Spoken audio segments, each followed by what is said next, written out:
Last but not least, let's talk about tax cuts, tariffs, and the alleged $2 trillion that is going to cost us in a migrant crisis. Let's get into that. Make sure y'all hit a like for the algorithm, subscribe to the channel, and turn on your notifications. Let's rock.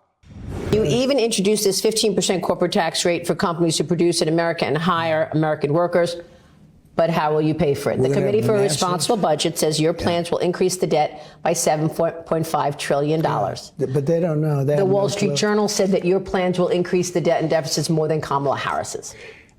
If I do this, you're going to have car companies coming back to the country because of the taxes and the tariffs. The tariffs will protect them when they come in. Tariffs are a very beautiful word. It's a word that's going to make our country rich again. But what about the criticism, and the Journal has done this as well, that if you do put something like a 200% tariff on a product, that it's only going to mean higher prices for consumers? It's not. No, it doesn't mean that. It's got to be passed on somehow. No, right.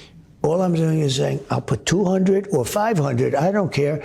I'll put a number where they can't sell one car into the United. I don't want them to sell the car because I don't want them hurting our car companies.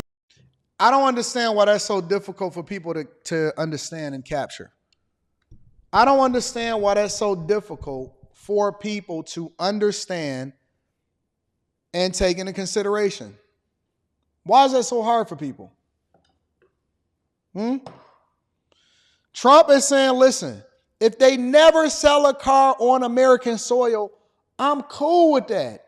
And I absolutely 100% agree with it.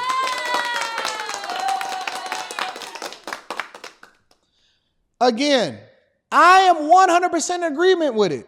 If it's going to cost American jobs or American taxpayers, why would I entertain it and why would it be a thing? Why are people fighting to have foreign entities come into the United States of America to sell them something that they don't need already?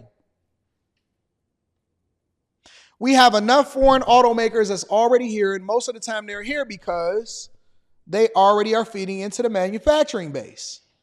The American automakers are already paying egregious wages, but you would let somebody manufacture something cheaper overseas and then ship it here and take the profits outside of the United States of America. Why does that make sense? Why would you advocate for that? And again, I like the fact that Trump is willing to tell it like it is and say exactly what he mean and mean what he said. He said, listen, yes, I'm going to put a tariff on them. And if I got to put a 200% tariff on them, I'm cool with that, because if it was up to me, they wouldn't even be looking to sell cars inside of the United States of America in the first place.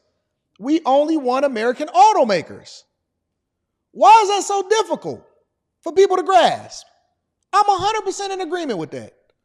To the United, I don't want them to sell the car because I don't want them hurting our car companies. And how are you going to pay for all of this no tax on stuff? And you said that there's a lot of fat in government growth. That you're going to save money. I gave you an answer, growth.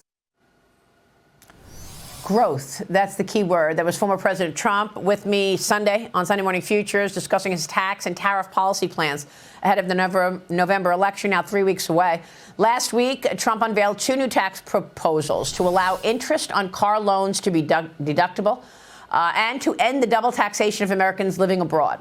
Vice President Kamala Harris also rolled out a number of tax proposals, including expanding the child tax credit, providing tax credits for first-time homebuyers.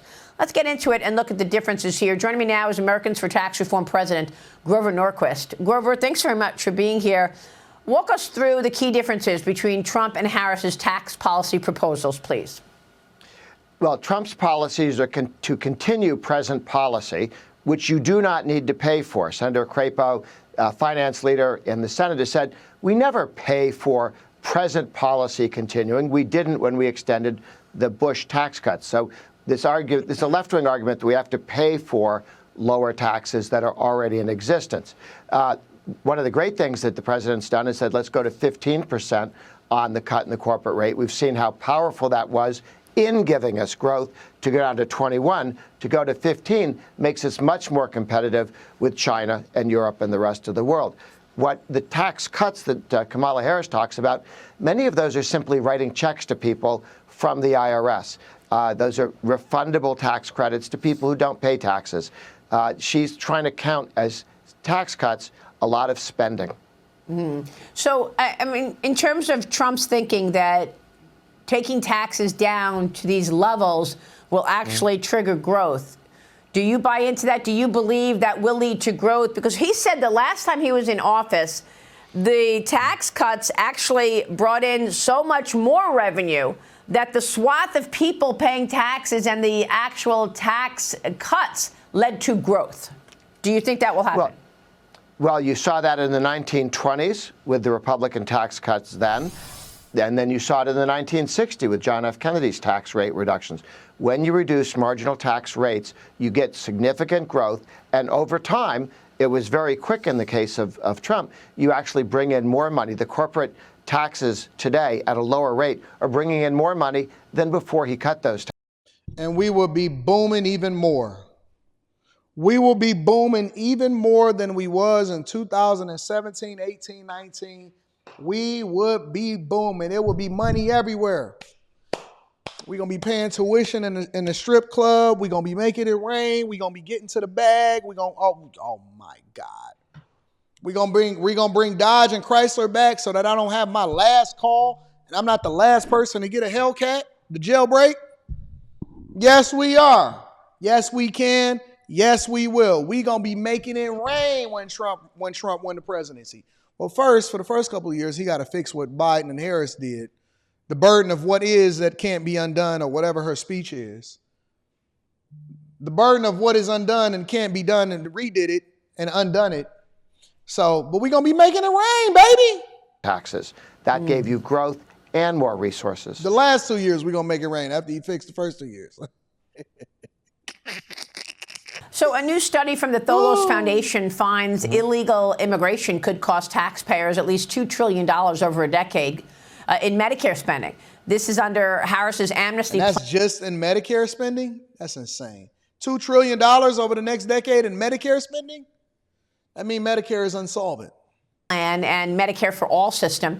Harris has recently claimed that she doesn't support Medicare for All anymore. But she was the first senator to co-sponsor Vermont Senator Bernie Sanders' Medicare for All bill. She wrote her own Medicare for All plan during the 2020 presidential run, Grover. What about that?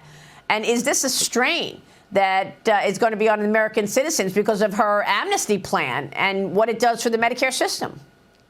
It puts two things together. It reminds everybody that when she was in charge of the border, you had millions of people come over who she now wants to give health care guarantees to, Medicare for All. The plan she endorsed, the plan she was the first co-sponsor of, is more radical than anything that they've ever done in Canada. It would ban your health savings account. That would be gone. It would ban your present. Oh, no, not an HSA. You know how we leverage the HSA to get to the bag? No, Freaky Jason. No, Freaky Jason. We can't ban the HSA. Of all of the things that y'all want to get rid of, y'all want to get rid of the HSA? Nope. No, Freaky Jason. No. Insurance, your present health insurance, your present relationship with the doctor, all gone. Just government-run healthcare. One big post office. Not even no emails, no FedEx. Just one big government monopoly.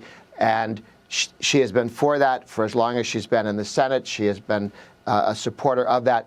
To argue that Canada for political taxes purposes she's not going to say it out loud anymore, I would have left changes Canada nothing. a long time ago. Now, you've signed on to this letter with other groups, conservative nonprofit and advocacy group leaders. You've outlined the threat to free speech under a potential Harris-Walz administration. This letter points to Harris's crusade as California Attorney General to force conservative nonprofit groups to produce donor lists for the government. Grover, why do they want donor lists? You say Harris has a long record of squashing free speech. Is that what you're talking about, that unleashing the donor lists, showing Kamala who's donating to the other side, will get Kamala and her team to squash free speech and bully those groups? We have seen the Democratic mayor of Chicago say he's going to go after Chick-fil-A because he doesn't like their politics with government power. We've seen in California people say that the government should not do business with Elon Musk because They don't like his politics.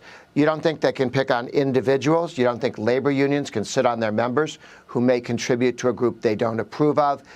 This will chill the ability of people to contribute first to their political interests, but also to what church they go to. Wow, that is incredible, Grover. Thanks very much for walking us through it. All right, we'll keep following all of that. Grover Norquist, good to see you. I think that I just don't like Democrats' economic policy at all.